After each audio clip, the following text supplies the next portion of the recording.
Hey, welcome back to the Let Go Movement podcast. My name is Acacia, and around here we are sharing what it's like to live well, let go, and keep showing up for the life that you are creating and want. Our journeys are unique, they're layered, they're nuanced, and they're never a one size fits all. I'm here sharing what's helping myself, what's helping my clients, and what's possible when we stop holding on to what we were never meant to carry.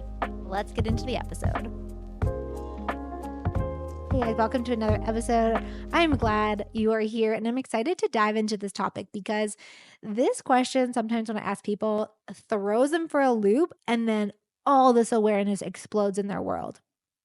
So there could be a very subconscious reason that is keeping you stuck in some sort of illness or whatnot. Why you're keeping yourself in not having the nicest house, or you're stuck in life, or your business isn't going. But I would just want to talk about illness, physical things, chronic pain, all these things that we're experiencing in our body, because I really love helping people work through these things and getting to a different space and place and energy with their bodies. So if I was to tell you that there might be a part of you that's holding on to your illness without you even realizing, you're probably thinking, this sounds absolute crazy. And it does sound crazy because why would anyone want to be unwell? But here's the thing, your body isn't just running on biology, it also runs on your beliefs, on your emotions, and the subconscious patterns. And that all shapes how you heal or don't heal. And if you've been stuck in cycles of symptoms that just won't go away, it's not because you're broken. It could very well be that there's a deeper layer at play here. So let's talk about what it is and how we can shift from it. So I love this analogy. It's like you are pressing on the gas and the brakes in a car at the same time. You're flooring the gas pedal, trying to speed towards healing, but at the same time, without even realizing it, you got your other foot like pumping on the brakes or like full throttle, pedal to the metal, brakes are on hold. You are not going anywhere, but you are revving the engine. You are doing everything, your treatments, your diet, your lifestyle. You are doing all the outside things, right?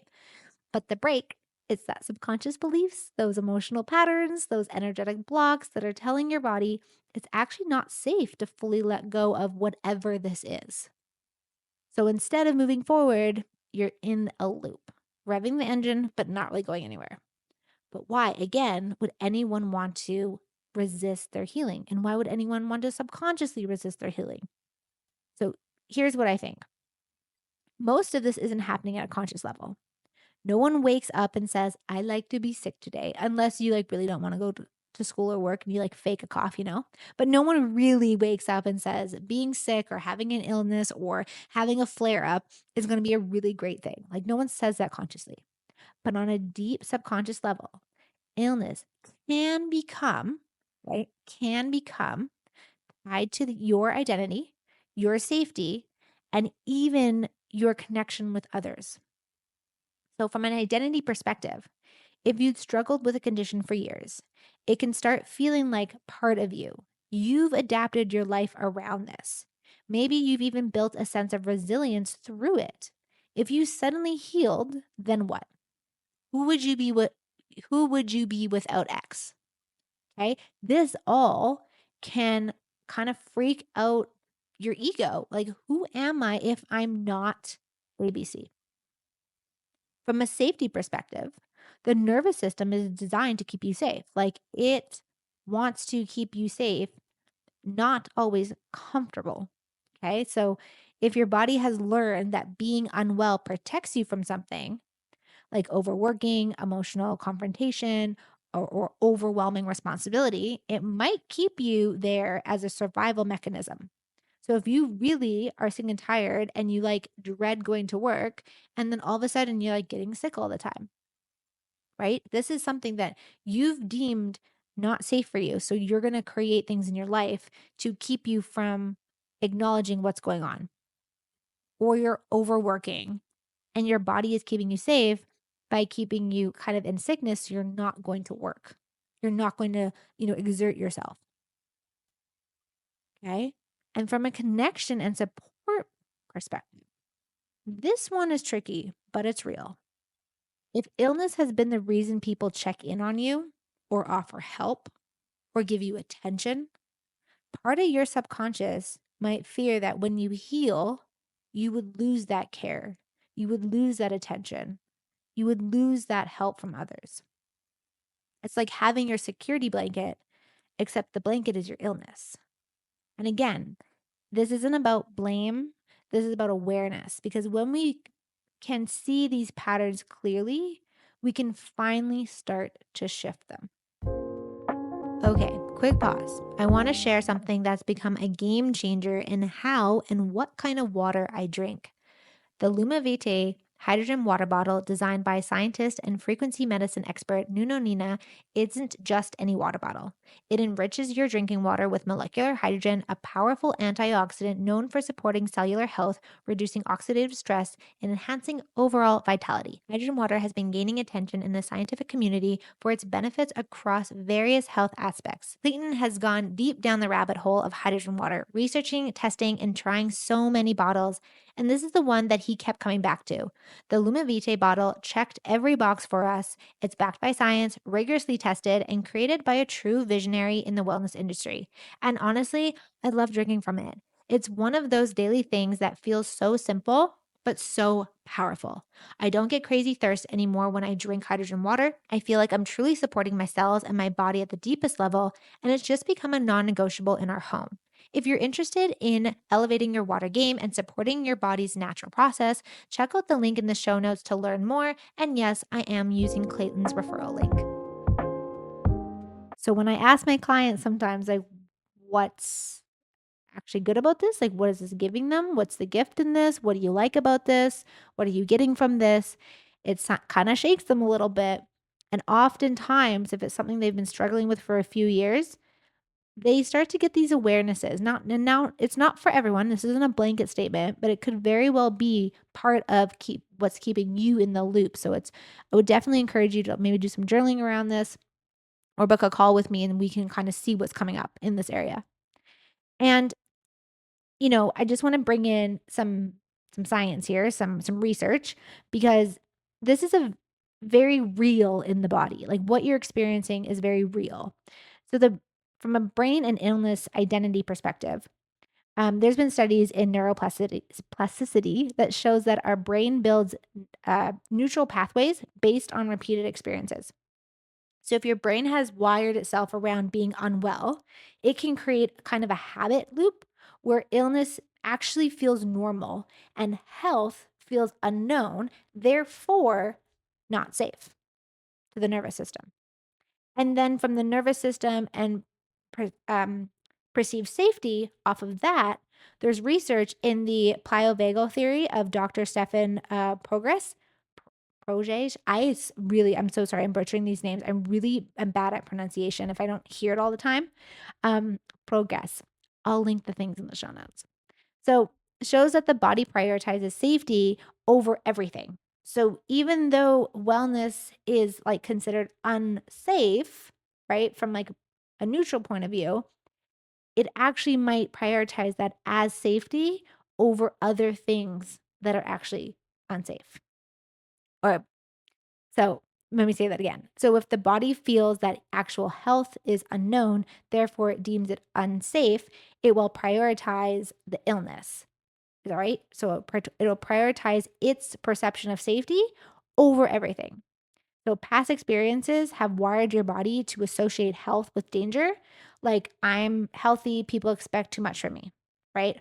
Our nervous system will take that and might keep you in a dysregulated state where healing feels impossible because it's actually seeing that the expectation of you is too much and deemed unsafe, right? Logically, we can see that, well, that doesn't make sense.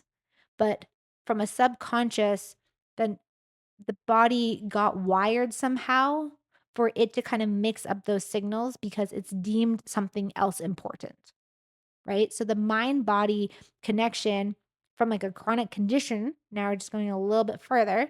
So psychoneuroimmunology, how emotions affect the immune system. It'll show, studies have shown that chronic stress like unprocessed trauma and subconscious fears can increase the inflammation and pain sensitivity and autoimmune responses. So it's like saying, again, when we've deemed all these little fears as ways to keep us safe, because the idea of being healthy actually to the nervous system feels unsafe actually and unknown. We're going to do all these things to kind of keep us in a state where the body has deemed, okay, I can handle this. This actually keeps us safe. This actually keeps care coming to me. This actually keeps me connected. This I've built my whole life around this. What would I be without it? Fireworks go off, alarm bells start ringing, and we're creating an illness or we're creating a symptom or we're creating a flare up in the body because that unknown, that not being cared for is scary to our nervous system. It's scary to our subconscious. So we wired ourselves a very particular way. Again, consciously doesn't seem like, logical sense. Why would we do that?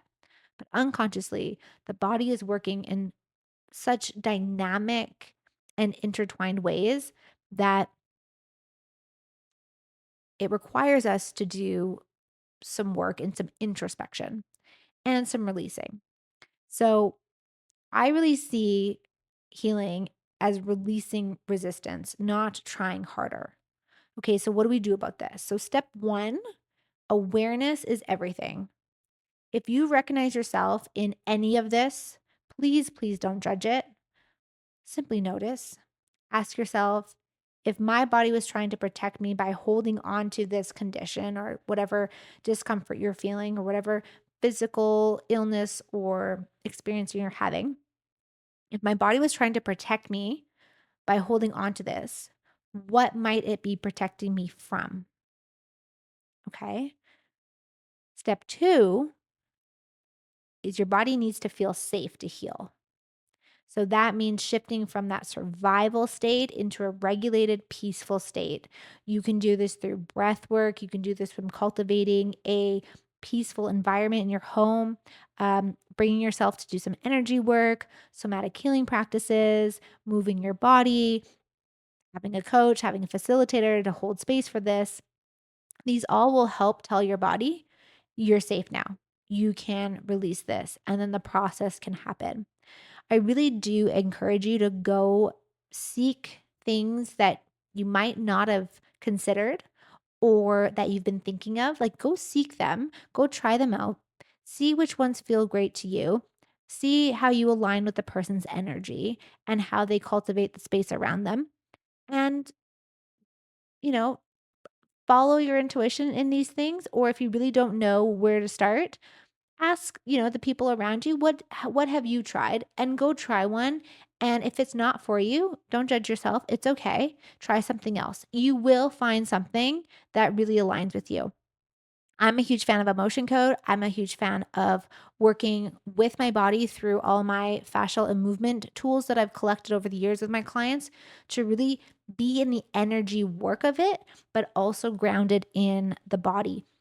And I also love breath work. When I go take group breath work sessions, I find them just like cherry on the cake of anything that I'm going through. Step three is to really redefine what's possible for you. So, healing isn't about forcing your body to do something, it's about allowing it to shift naturally. And the more we can release resistance, the more we can open up to change. So, I'll use another analogy. So, imagine trying to open a door by pushing on it, but it's actually a pull door. The harder you push, the more resistance you create. But the moment you stop pushing and simply pull the handle, it opens effortlessly, right? Healing in a lot of ways works the same way. So the more resistance you're putting up, the more fight you're putting into it, the more you're allowing your nervous system to run the show subconsciously and not willing to look inwards, the more that resistance is going to be there. Okay. Because you might say, oh, but I want to be healthy. But your body's like, but there's all this other shit that is like, that scares the crap out of me. You got to be willing, and with support with someone, I do highly suggest, be willing to look at that, be like, I understand that that might change, but we're going to start to redefine some things. We're going to start to look at what else is possible for our body. We're going to start to allow some of this to be let go of, and we're going to cultivate something new. And it's in this co creation with the body that we start to allow things to go and we start to allow things to shift and change. And with the hope and the intention, well, with the intention, not hope, because it will happen, but with the intention that, through working with the body, through not fighting against it or pushing it into a zone that it doesn't want to go into and kind of coming back to it and being like, it's safe, it's okay, I can let this go. We're creating something different. You'll start to ease up on that resistance and your body is going to start letting go and start actually shifting into those natural healing states that it wants to be in, that it's designed to be in, and you'll start to feel that and shift that. Sometimes it is very quick, and other times it might take a little while. It might be a bit of a process because each person's different. Some people have a lot of things happen when they've been younger, or they have a lot of things they've taken on from their generations, from their ancestors, or from their society that they really have to let go of. And by letting go of that, they're like creating a new identity, which, remember what I was saying, when we create a different identity, our ego is like, that's not cool. But we have to teach it that it is cool. It's actually for our highest good to create something from an open space. So now I want to hear from you. Has this analogy of pressing the brake and the gas at the same time resonated with you? If so, drop a yes in the comments below. And I'd also love to hear what your biggest takeaway was. When I'm talking about this, has there anything come to mind where you're like, oh my gosh, I didn't even realize that if I was to let that go, I actually would actually lose the care, the attention, and that's actually really important to me? Like, if you feel called to share these things, let's have a conversation in the comments, hit me up in the DMs. And if you're curious about working with someone to help you actually move through some of this resistance that might be happening really subconsciously, this is what I do with my clients. This is where we go a lot of the times when things are kind of stuck in a loop. We look at this exact aspect of it. So there is a link in the description that you can book a free consult with me. Go ahead if you're curious about working one-on-one, seeing what's at play, see if we are a good fit for each other. I would love to discuss what's going on and how I could help you. And until then, in the next episode, we're going to go the next step further into this whole conversation. So I look forward to that episode. I'll see you there. And in the meantime, have a fantastic day. And I'll look forward to reading your comments and your DMs on this episode. Okay, bye. Thank you so much for being here today. I'm so grateful I get to do life and conversation like this together. If today landed for you, I would love to hear what your takeaways were. Hop over to Instagram and hit me up in the DMs or leave a comment below. I love reading all of them. And if you haven't already done so, pay it forward by subscribing, leaving a review, or sharing this with someone that you love. These actions directly impact the show and they help us reach a new audience, so I am very grateful in advance. And if you want to explore working together or dive deeper into this work, you can check out in the show notes all my current offers and ways to connect. Until next time, everybody, have a magical and fantastic day.